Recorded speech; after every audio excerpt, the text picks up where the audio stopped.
Magandang araw mga kalupa. Nung nakaraang linggo, pinarotor natin ito ating linang. Ayan. Ngayong araw na ito, mainit ang panahon. Tayo naman ay magpapaugok.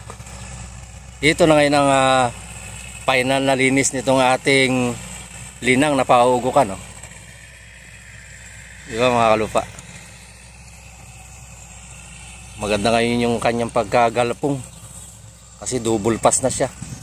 Ito yung single pass na natuyo na ng mahigit sa linggo. Ito naman yung ating sasabugan. At nagsasabog na yung ating mga kasama. Yun.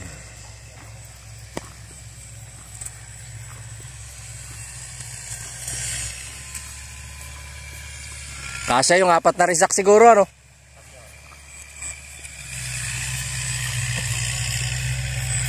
Bagay, pag yan naman inahan traktor mamaya eh.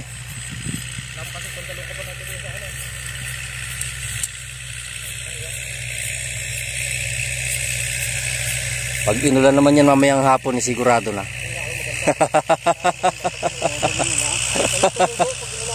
O mas mabilis. Tamo yung una nating sinabugan. Diri-diretso, hindi naging atrasado ang simbol. Ay, kaya nga. Ay ito pag inulan namin yung gabi sigurado pag may 5 araw sibulat. Yun nga mga kalupa. Yun ang advantage naman ng pagpapaugok na may ulan sa hapon. Mabilis sumibol yung ating binhi.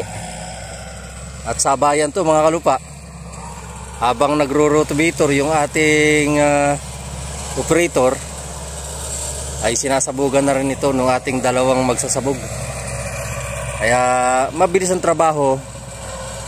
Ito ay pabor sa ganitong panahon mga kalupa na tag-ulan ang sitwasyon pero wala pa naman masyadong ulan. Kaya katunayan nga mainit nga eh. Kaya tuyo yung ating kalupa. Yun ang advantage naman sa ganitong sabog tuyo, paugok. At isa rin po itong technique dahil nga po sa panahon ngayon na ang ating palay naman ay napakababa naman ang presyo sa hindi natin malamang kadahilanan. Kaya itong ganitong sistema naman na ginagawa namin, bagamat ito ay dati pa, ay medyo matipid sa kagaya po nating magbubukid na ang hinahanap ay ekonomiya ng pagtatanim. At epektibo naman po ito. Lalo pang naging epektibo dahil nga po nang sa presyo ng palay ngayon na ganito kamura, ay dapat talagang magtipid ang magsasaka sa ginagawang pagtatanim na ito mga kalupa. Dahil hindi mo masasabi kung kikita ka dito sa ginagawa nating pagbubukid na ito. Sa panahong ito na ang presyo ng palay ay sa ngayon ay 15-14 tuyo. Ay ngayon pa lang kita mo na parang wala kang kikitain sa ganitong klase ng hanap buhay. Suntok sa buwan ang pagbubukid, anak ng titing 2025. Parang gaguhan ang panahon na magbubukid. 30, 40 taong ka nang nagbubukid, ngayon mo mararanasang wala kang magiging kita sa pagbubukid. Ay inutil na pagkahanap buhay. Sa totoo lamang nakakadismaya ang pagbubukid na pagsasaka pag ganyang klase naman ng produkto babaratin lang ng mga mamimili. Buti sana ko ang mga ginagamit namin dito, mga pagpapataba at pagpapatrabaho ay takip ng sardinas yung ibinabayad. Tapos ibibilhin ang produkto ng ganong kamura ay talaga nakakapaghinanakit. Pero wala po tayong mga gawa mga kalupa. Ito po ang ating hanap buhay kaya kailangan nating pagsumikapan na tayo mabuhay pa rin. Hindi naman tuwide tayo magbigti. Lalong walang mangyayari.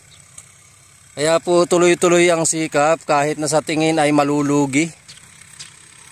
Dahil ito po ang trabaho natin. Wala po tayong ibang pagsusulingan, wala po tayong ibang negosyo kundi magbukid. Ang atin pong pag-aari ay lupa. Pag ipinagbili po naman natin ito, ay pansamantalang pera lamang ang hawakan, ay wala lalo tayong magagawa. Kaya kahit sa tingin natin ay walang kikitain ang pagbubukid, magtatanim pa rin mga kalupa. Makikiusap po tayo sa ating gobyerno na proteksyon na naman ang mga magsasaka pagdating sa pagbibinta po ng aming mga produktong palay o mais man. Dahil nga po yun lamang ang pwede nilang itulong sa kagaya po natin. Makontrol ng nasa tamang pamamaraan po ang pamimili ng produktong palay na ganito. Para po naman makaalsa ang ating mga magsasaka. Ay sa panahong ito na napakamodernong panahon, ngayon pa kami maluluko. Ay sobra naman talagang kawalanghiyaan ang nangyayari sa buhay ng mga magsasaka.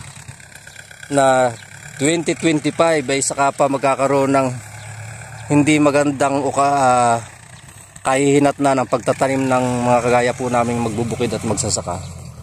Kaya po bagamat ganon, tuloy-tuloy pa rin po tayo magtatanim dahil ito nga po ang ating hanap buhay mga kalupa. At sa oras pong ito, minsan nakakapagbuntong hininga, pero yun pa rin po ang ating intensyon, patuloy na magsikap.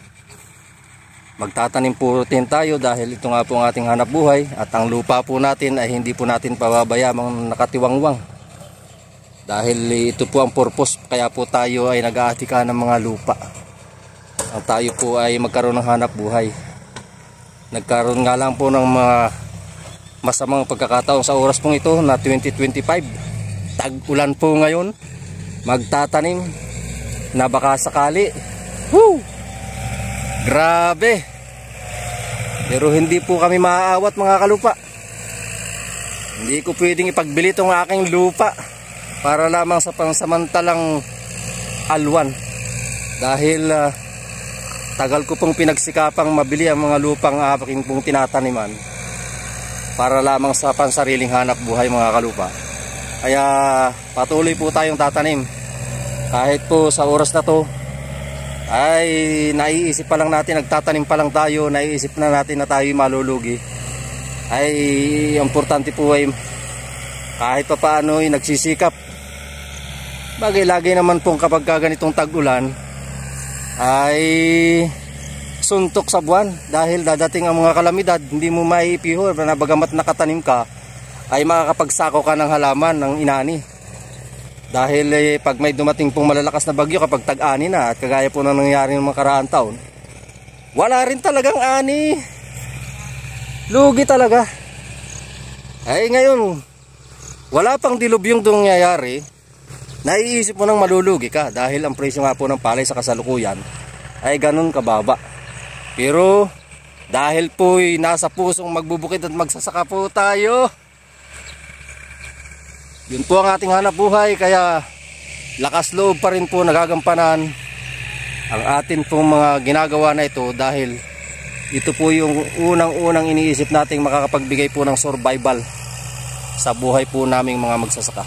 Kaya sa oras ito mga kalupa, ang pangontra sa murang presyo ng ating produkto pag tag-ani ay magtipid sa discarding paugok. Magandang araw mga kalupa.